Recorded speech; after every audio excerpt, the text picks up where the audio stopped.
SM কক্ষ YouTube চ্যানেলে তোমাদের সবাইকে স্বাগত। আজ দেখো আমি তোমাদের জন্য 3 তারিখ এবং 4ই জুন 2026-এর পুরো কারেন্ট অ্যাফেয়ার্সটা নিয়ে এসেছি।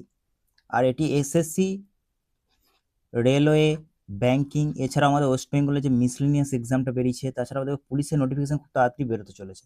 তার জন্য কিন্তু very very very very important. ঠিক আছে, তাই তুমি যে কোনো এক্সামই দাও না কেন, তোমার জন্য কিন্তু ক্লাসটি ইম্পর্টেন্ট। আর আমি এখানে কারেন্ট অ্যাফেয়ার্স সাথে সাথে জিকে টাইপেও প্রশ্ন নিয়ে আসছি। দেখো প্রথম প্রশ্ন, দেখো আইপিএল 2026-এ তোমরা জানো কে জয়লাভ করেছে? আশা করি তোমরা সবাই জানো, রয়্যাল চ্যালেঞ্জার্স বেঙ্গালুরু, তাই তো? দেখো দুবার আইপিএল ট্রফি জিতেছে কে? Royal Challengers Bengaluru. দেখো বিস্তারিত ব্যাখ্যাটা দেখে নি, চলো। দেখো রয়্যাল চ্যালেঞ্জার্স বেঙ্গালুরু 2026-এ জয়লাভ করেছে, এছাড়াও জানো তোমরা 2025-এও কিন্তু জয়লাভ করেছিল রয়্যাল চ্যালেঞ্জার্স বেঙ্গালুরু। ঠিক আছে, এবছর গুজরাট টাইটানকে হারিয়েছে 5 উইকেটে, আর আগেবারে কাকে হারিয়েছিল? পাঞ্জাবকে। ঠিক আছে, আগেবারে পাঞ্জাবকে হারিয়েছিল, কিন্তু এবারে গুজরাটকে হারিয়েছে। কোথায় ম্যাচটা হয়েছিল? মানে নরেন্দ্র মোদী স্টেডিয়ামে। আগেরবারটাও হয়েছিল, এবারটাও হয়েছে। দেখো টানা দুবার জয়লাভ করেছে। এছাড়াও এই ধরনের ইতিহাস দেখো কার কার আছে। দেখো চেন্নাই সুপার কিং 2010 এবং 2011 টানা দুবার জয়লাভ করেছে, চ্যাম্পিয়ন ছিল। দেখো মুম্বাই ইন্ডিয়ান্স 2019 এবং 20-তে দুবার টানা চ্যাম্পিয়ন্স ছিল। ঠিক আছে, আর এবছর 25-26-এ রয়্যাল চ্যালেঞ্জার্স বেঙ্গালুরু অর্থাৎ আরসিবি। পরীক্ষার দৃষ্টিকোণ থেকে এই প্রশ্ন তিনটি কিন্তু ভেরি ভেরি ইম্পর্টেন্ট। এছাড়াও মনে রাখবে আইপিএল কত সালে শুরু হয়েছিল? 2008 সালে। আর যখন শুরু হয়েছিল তখন প্রথম কে ট্রফি জয়লাভ করেছিল? এটা কিন্তু প্রশ্ন পড়ে থাকে। মনে রাখবে রাজস্থান জিতেছিল। ঠিক আছে, কে আয়োজন করে থাকে? বিসিসিআই, তোমরা সবাই জানো। আমাদের ইন্ডিয়ার যে ক্রিকেট বোর্ড রয়েছে সে করে থাকে কিন্তু। দেখো আইপিএল 2026-এর অ্যাওয়ার্ডগুলো আমরা দেখে নিই, চলো। দেখো champion RCB, runner up Gujarat Titans. আর দেখো অরেঞ্জ ক্যাপ কে পেয়েছে? Vaibhav Suryavanshi, very very important, তোমরা জানো। আর পার্পেল কাপটা কে পেয়েছে? Kagiso Rabada. ঠিক আছে, ভেরি ভেরি ইম্পর্টেন্ট এটা, ক্যাগিসো রাবাডা। আর দেখো এমভিভি মানে হচ্ছে কি বলতো, মোস্ট ভ্যালুয়েবল প্লেয়ার, এটাও বৈভব পেয়েছেন, এই একই জন আর কি, সূর্যবংশী। এছাড়াও দেখো মোস্ট ভ্যালুয়েবল প্লেয়ার ছাড়াও যদি বলে ইমার্জিং প্লেয়ার অ্যাওয়ার্ড, তো super striker of the season কে পেয়েছে? তাহলে এই বৈভবই পেয়েছেন। ঠিক আছে, এটা মনে রাখবে। আর দেখো প্লেয়ার অফ দি ম্যাচ তোমরা সবাই জানো, বিরাট কোহলি। আর ফার্স্ট উইনার দেখো, আমি একটু আগে বললাম রাজস্থান জয়লাভ করে 2008 সালে যখন হয়েছিল তখন। এই প্রশ্নটা কিন্তু ভেরি ভেরি ইম্পর্টেন্ট। 2008 সালের যখন হয়েছিল তখন কিন্তু রাজস্থান জয়লাভ করেছিল। দেখো 2 নম্বর প্রশ্ন, দেখো ভেরি ভেরি ইম্পর্টেন্ট। পদ্মভূষণ সম্মানপ্রাপ্ত সুমন কল্যাণপুর, ইনি রিসেন্ট প্রয়াত হয়েছেন। ইনি কোন ক্ষেত্রে যুক্ত ছিলেন? এটা মনে রাখবো, option B correct, playback singer ছিলেন একজন। ঠিক আছে, দেখো প্লেব্যাক সিঙ্গার সুমন কল্যাণপুর 89 অর্থাৎ 89 বছর বয়সে তিনি প্রয়াত হন। দেখো তিনি হিন্দি, মারাঠি বিভিন্ন ভাষায় তিনি গান করেছেন আর কি। এছাড়া দেখো হিন্দি, মারাঠি, গুজরাটি, পাঞ্জাবি, ভোজপুরি, কন্নড় ভাষায় গান গেয়েছেন। দেখো কত সালে পদ্মভূষণ অ্যাওয়ার্ড পান? মনে রাখবে 2023 সালে। এটা মনে রাখবে, পরীক্ষার জন্য দৃষ্টিকোণ থেকে কিন্তু ভেরি ভেরি ইম্পর্টেন্ট। তোমরা জানো এসএসসিতে কিন্তু এই ধরনের প্রশ্ন পড়ে থাকে, যে কে কত সালে অ্যাওয়ার্ড পেয়েছে, কোন অ্যাওয়ার্ড পেয়েছে, এটা কিন্তু পড়ে থাকে। তা মনে রাখবে 2023 সালে পদ্মভূষণ পেয়েছে। ঠিক আছে, এছাড়াও দেখো লতা মঙ্গেশকর যে অ্যাওয়ার্ড 2009 সালে পেয়েছে, আর মহারাষ্ট্র ভূষণ অ্যাওয়ার্ড 2024 সালে পেয়েছে। এই দুটো অ্যাওয়ার্ড কিন্তু মনে রাখবে। ঠিক আছে, আর কিচ্ছু মনে রাখার এখান থেকে দরকার নেই। দেখো 3 নম্বর প্রশ্নটা দেখো ভেরি ভেরি ইম্পর্টেন্ট। চেনাব এবং বিয়াস লিঙ্ক টানেল প্রজেক্ট কোন রাজ্যে নির্মিত হবে? মনে রাখবে, অপশন এ কারেক্ট, হিমাচল প্রদেশে। Very very important. ঠিক আছে, চলো। দেখো ভারত সরকার চেনাব বিয়াস লিঙ্ক টানেল প্রজেক্ট অনুমোদন করেছে। কোথায় গড়ে তোলা হবে? মনে রাখবে হিমাচল প্রদেশে। এই প্রকল্পের মূল লক্ষ্য কি? না চেনাব নদীর যে অতিরিক্ত জল সেখানে বিয়াস বেসিনে স্থানান্তর করা। Very very important.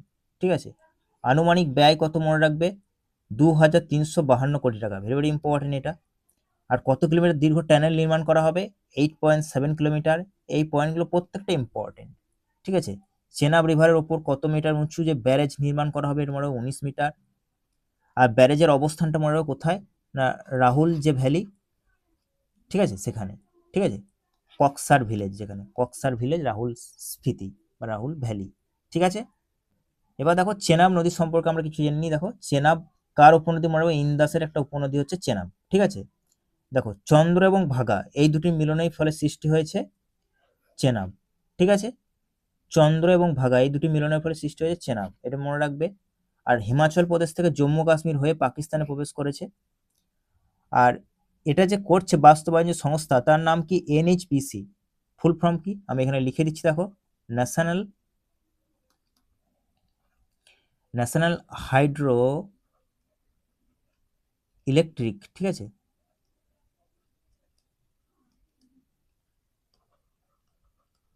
পাওয়ার কর্পোরেশন। ভেরি ভেরি ইম্পর্টেন্ট, মনে রাখবে বাস্তবায়ন সংস্থার নাম মনে রাখবে national hydro electric power corporation. আর হাইড্রো পাওয়ার উৎপাদন কত করবে, টার্গেট কত সম্ভাব্য 4000 মেগাওয়াট, এটা একটু মনে রাখবে, ঠিক আছে। দেখো 4 নম্বর প্রশ্ন, দেখো ভেরি ভেরি ইম্পর্টেন্ট। ভারতের প্রথম indigenous stratospheric super pressure balloon কি নাম, ভিস্টা, কোন স্টার্টআপ উৎক্ষেপণ করেছে, ভেরি ভেরি ইম্পর্টেন্ট, মনে রাখবে red balloon aerospace private limited, very very important এটা, red balloon aerospace private limited, Vista. এটা ভারতের প্রথম indigenous stratospheric super pressure balloon, ঠিক আছে, ভিস্টা কে উৎক্ষেপণ করলো, কোন সংস্থা, red balloon aerospace private limited. মনে রাখবে একটু নামটা ভিস্টা। দেখো কোন মিশনের অন্তর্ভুক্ত, এটা সানা, ঠিক আছে। উৎক্ষেপণ স্থান কোথায়, এটা মনে রাখবে বিজয়বাড়া, কোথায় আছে, অন্ধ্রপ্রদেশের, ঠিক আছে। সুপার স্পেসার বেলুন সেটা সম্পর্কে একটু দেখে নিই। দেখো স্ট্র্যাটোস্ফিয়ারের 18 থেকে 50 কিমি উচ্চতায় এটা অবস্থান করতে পারে, আর দীর্ঘ সময় একই উচ্চতায় থাকতে এটা সক্ষম, ঠিক আছে। আর দেখো কমিউনিকেশন, ওয়েদার মনিটরিং করা, সার্ভিলেন্স করা, তারপর আর্থ অবজারভেটরে ব্যবহার করা হয় এটা, ঠিক আছে। দেখো ভিস্টা সম্পর্কে চলো আমরা দেখিনি, এটা প্রায় 25 কিমি উচ্চতায় এটা পৌঁছায়, ঠিক আছে। ভেরি ভেরি ইম্পর্টেন্ট এই পয়েন্টটা মনে রাখবে, 25 কিলোমিটার। এবং দেখো এটি কি কি বহন করতে সক্ষম, biological experiments and navigation system বহন করে এটা, ঠিক আছে।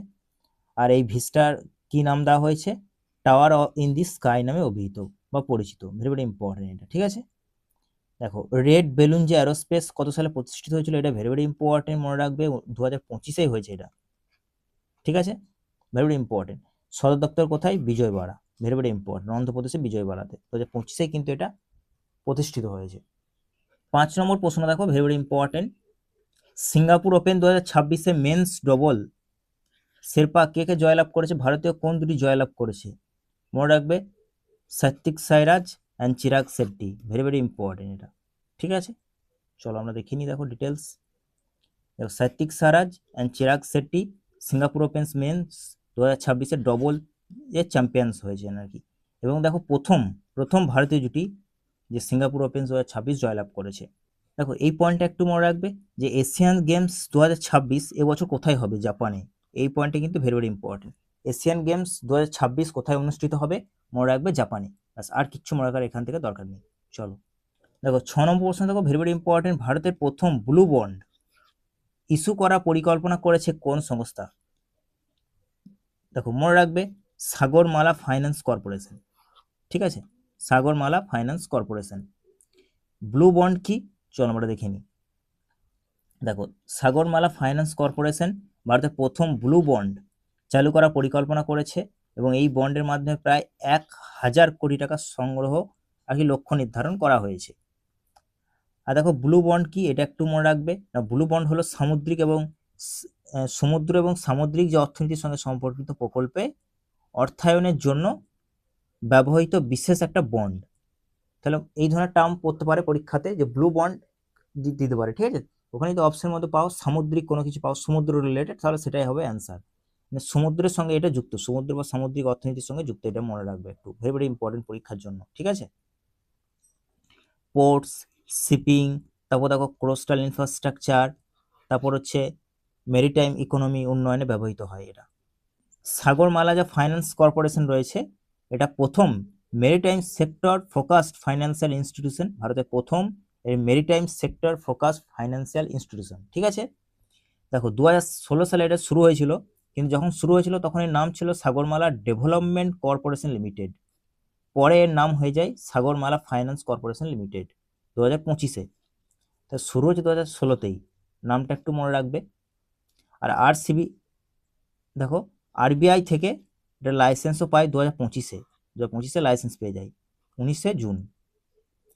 আর কোন মিনিস্ট্রির অধীনে এটা কাজ করে, এটা পরীক্ষার দৃষ্টিকোণ থেকে very very important, ministry of ports, shipping and waterways.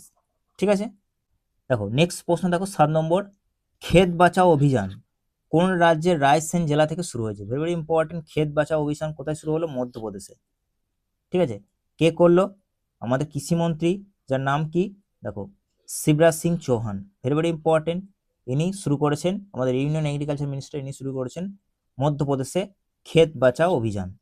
এই কর্মসূচির মূল উদ্দেশ্য কি না, মাটির যে স্বাস্থ্য আর সয়েল হেলথ সেটা রক্ষা করা, রাসায়নিক সারের অতিরিক্ত ব্যবহার কমানো, এছাড়াও সারের ব্যালেন্স এবং জুডিশিয়াস ইস্যু নিশ্চিত করা, এছাড়া কৃষকদের সঠিক সময়ে সঠিক পরামর্শ প্রদান করা, এছাড়াও কৃষি যে উৎপাদন ব্যয় সেটাকে কমানো, এগুলো হচ্ছে মূল উদ্দেশ্য।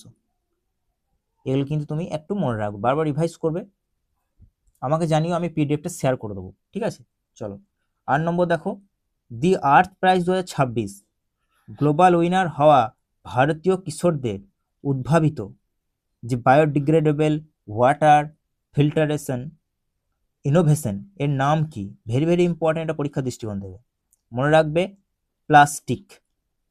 প্লাস্টিক, ঠিক আছে। এই কিশোরের নাম মনে রাখো 3 জন, ভিভান, আরিয়ান, অভিয়ান। ঠিক আছে, Abhiyan, very very important, Vivaan, N N দেখো সব আছে, ভিভান, আরিয়ান, আর এক দেখো অভিয়ান। ঠিক আছে, নামগুলো মনে রাখবে। এরা দেখো দি আর্থ প্রাইজ 2026 ফার্স্ট গ্লোবাল যে উইনার নির্বাচিত হয়েছেন। ঠিক আছে, যে উদ্ভাবনটা করেছেন তার নাম হচ্ছে প্লাস্টিক।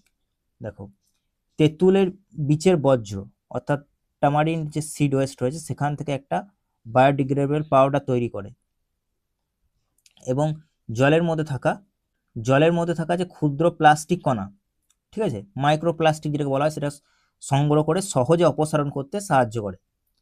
আর মাইক্রোপ্লাস্টিক বর্তমানে ওয়াটার পলিউশনের সব থেকে বড় কারণ, তোমরা এটা আশা করছি সবাই জানো।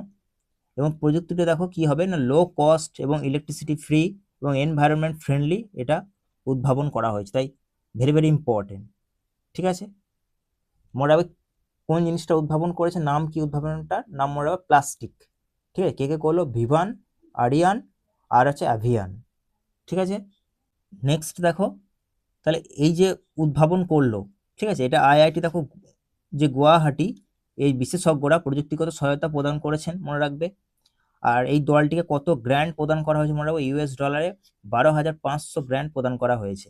ঠিক আছে, ইতিমধ্যে দেখো 8,000-এর বেশি ছাত্রছাত্রী এবং শিক্ষকদের মধ্যে সচেতনতা ছড়ানো হয়েছে, এবং 2026-এর শেষ নাগাদ অর্থাৎ 35,000 থেকে 40,000 মানুষের কাছে পৌঁছানোর লক্ষ্য নির্ধারণ করা হয়েছে। পরীক্ষার জন্য ইম্পর্টেন্ট এই পয়েন্টগুলো একটু দেখে নাও। দি আর্থ যে ফাউন্ডেশন কত সালে প্রতিষ্ঠিত হয়েছে? 2020 সালে। এর সদর দপ্তর জেনেভা সুইজারল্যান্ডে লোকেটেড। আর এর মূল লক্ষ্য কি না, এনভায়রনমেন্টাল যে সাস্টেনেবিলিটি অ্যান্ড ইউথ ইনোভেশনকে আরও প্রমোশন করা, মানে প্রমোট করা। ঠিক আছে, তাহলে মনে রাখবে দি আর্থ ফাউন্ডেশন প্রতিষ্ঠিত কত সালে হয়েছিল? 2020 সালে। সদর দপ্তর কোথায়? জেনেভা সুইজারল্যান্ডে। আর এর মূল লক্ষ্য কি না, এনভায়রনমেন্টাল সাস্টেনেবিলিটিকে প্রমোট করা, এছাড়াও ইউথ যে ইনোভেশন সেটাকেও প্রমোট করা বা প্রমোশন করা। ঠিক আছে, নেক্সট দেখো ভেরি ভেরি ইম্পর্টেন্ট 9 নম্বর প্রশ্ন দেখো, water management, drinking water and climate resilience গবেষককে উৎসাহিত করার জন্য চালু করার নতুন উদ্যোগটির নাম কি? যারা ধরো এই ধরনের কাজ করছে, হ্যাঁ, water management, drinking water and climate resilience যে গবেষক, তাদেরকে যদি আরও উৎসাহিত করা যায়, সেজন্য কি লঞ্চ করা হয়েছে? মিশন মহা on water. Very very important, mission মহা অন ওয়াটার লঞ্চ করা হয়েছে। তো দেখো নিউ দিল্লিতে অনুষ্ঠিত national workshop on water research and development অনুষ্ঠানে এই উদ্যোগটি চালু করা হয়েছে। ঠিক আছে, কে উদ্বোধন করলে এগুলো কিছু মনে রাখা দরকার নাই, শুধু এইটুকু মনে রাখবে, মহা ওয়াটার মিশন। একবার ফুল ফর্মটা দেখে নাও, পূর্ণরূপটা, mission for advancements in high impact area for water. ঠিক আছে, আর দেখো ওয়াটার যে সেক্টর এর রিসার্চ, ইনোভেশন, অ্যাডভান্স টেকনোলজি ডেভেলপমেন্টকে উৎসাহিত দেওয়াই এর মূল লক্ষ্য, এটা একটু মনে রাখবে। আর এই মিশনের মূল ফোকাস কি? ওয়াটারকে ম্যানেজমেন্ট করা, ড্রিঙ্কিং ওয়াটার, ক্লাইমেট রেজিলিয়েন্স করা, এছাড়াও ওয়াটার ইস্যু যে এফিসিয়েন্সি সলিউশন, এটা হচ্ছে এর মূল লক্ষ্য। ঠিক আছে, তাহলে ওয়াটার ম্যানেজমেন্ট করা, ড্রিঙ্কিং ওয়াটারকে সুনিশ্চিত করা বা আরও পিওর করা আর কি, এছাড়া ক্লাইমেট রেজিস্ট্যান্স, এছাড়া ওয়াটার ইউজ এফিসিয়েন্সি সলিউশন, এর হচ্ছে মূল লক্ষ্য বা মূল ফোকাস বলতে পারো। দেখো এই প্রকল্পের জন্য কত কোটি টাকা বরাদ্দ করেছে, মনে রাখবে 200 কোটি টাকা বরাদ্দ করা হয়েছে। আর এটা একটু মনে রাখবে যে এতে কারা কারা অংশগ্রহণ করতে পারবে। এখানে দেখো ইউনিভার্সিটিস যেগুলো রয়েছে, স্টার্ট আপ যেগুলো রয়েছে, এমএসএমই রয়েছে, এছাড়াও রিসার্চ যে ইনস্টিটিউট রয়েছে, তারা সবাই অংশগ্রহণ করতে পারবে এখানে। ঠিক আছে, আর এই কর্মসূচির মধ্যে কোন কারা কারা অংশীদার, এটা একটু মনে রাখবে, ভেরি ভেরি ইম্পর্টেন্ট। দেখো ইসরো, মিনিস্ট্রি অফ জল শক্তি অ্যান্ড ANRF, ঠিক আছে, ভেরি ভেরি ইম্পর্টেন্ট। আর একই সঙ্গে দেখো JSJB CTR পোর্টাল এবং মোবাইল অ্যাপ চালু করা হয়েছে, যা real time monitoring and public পার্টিসিপেশনকে আরও বৃদ্ধি করবে। দেখো JSJB এর ফুল ফর্ম কি, Jal Sanchay, Jal Bhagidari, citizen tracking reporting portal and mobile app launch করা হয়েছে, যা রিয়েল টাইম মনিটরিং করবে এবং পাবলিক পার্টিসিপেশনকে আরও বৃদ্ধি করবে। ঠিক আছে, চলো নেক্সট আমরা দেখে নিই। দেখো ভেরি ভেরি ইম্পর্টেন্ট এই প্রশ্নটা, PM স্বনিধি স্কিমের অধীনে যে স্ট্রিট ভেন্ডর রয়েছে তাদেরকে লোন দেওয়া হবে, কোলাটেরাল ফ্রি লোন। কটা ধাপে দেওয়া হয় আর কি, মনে রাখো 3টি ধাপে দেওয়া হয়। ঠিক আছে, এটা ভেরি ভেরি ইম্পর্টেন্ট। দেখো PM স্বনিধি স্কিম চালু হয়েছিল কত সালে, 2020 সালে 1 জুন, মনে রাখবে। আর এটি কোন সেক্টরের অধীনে কাজ করে থাকে, ministry of housing and urban অ্যাফেয়ার্সের অধীনে এটা থাকে, কাজ করে। ঠিক আছে, দেখো কোভিড-19 মহামারীর সময়ে এটা শুরু হয়েছিল এবং এটি ভারতের প্রথম micro credit scheme for street vendor যারা রয়েছে তাদের জন্য। প্রথম কিস্তি 15,000 টাকা দেওয়া হয়, দ্বিতীয় কিস্তি 25,000, তারপর হচ্ছে তৃতীয় কিস্তি 50,000। আর দেখো সময় মতো যদি ঋণ শোধ করে দেয় কেউ, তাহলে তাকে 7% ইন্টারেস্ট সাবসিডি দেওয়া হয়। এছাড়াও ডিজিটাল ট্রানজাকশনের জন্য ক্যাশব্যাক ইনিশিয়েটিভ রয়েছে। এছাড়া স্কিমে এই যে স্কিম, এখানে মেয়াদটা 2030 পর্যন্ত বাড়ানো হয়েছে, ভেরি ভেরি ইম্পর্টেন্ট এটা। এই স্কিমের মেয়াদ কত বছর পর্যন্ত বাড়ানো হয়েছে, মার্চ 2030 পর্যন্ত। আর যে ইমপ্লিমেন্টেশন করছে এজেন্সি, তার নাম কি, SIDBI, very very very very important. SIDBI full form কি, small industries development bank of India. ঠিক আছে, নেক্সট দেখো আজকে আমাদের লাস্ট প্রশ্ন এটাই, জম্মু কাশ্মীরে যে রাজৌরি জেলা রয়েছে সেখানে সন্ত্রাসদের খুঁজে বের করার জন্য যে আমাদের সেনাবাহিনী তারা একটা অভিযান স্টার্ট করেছে, তার নাম কি, অপারেশন শ্রুভ্যালি, ভেরি ভেরি ইম্পর্টেন্ট, অপারেশন শ্রুভ্যালি। ঠিক আছে, দেখো জম্মু কাশ্মীরের রাজৌরি জেলায় লঞ্চ করেছে অপারেশন শ্রুভ্যালি। ঠিক আছে, ভেরি ভেরি ইম্পর্টেন্ট, এটা অ্যান্টি টেরর অপারেশন। এটা কে কে যৌথভাবে করছে দেখে নাও, ইন্ডিয়ান আর্মি, তারপর জম্মু কাশ্মীর পুলিশ ফোর্স, এছাড়াও রয়েছে CRPF। ঠিক আছে, তাহলে দেখো আজকে ছিল আমাদের এই পর্যন্তই ক্লাস। তোমাদের ক্লাস কেমন লাগলো অবশ্যই কমেন্ট করে জানিও। দেখা হবে নেক্সট ক্লাসে।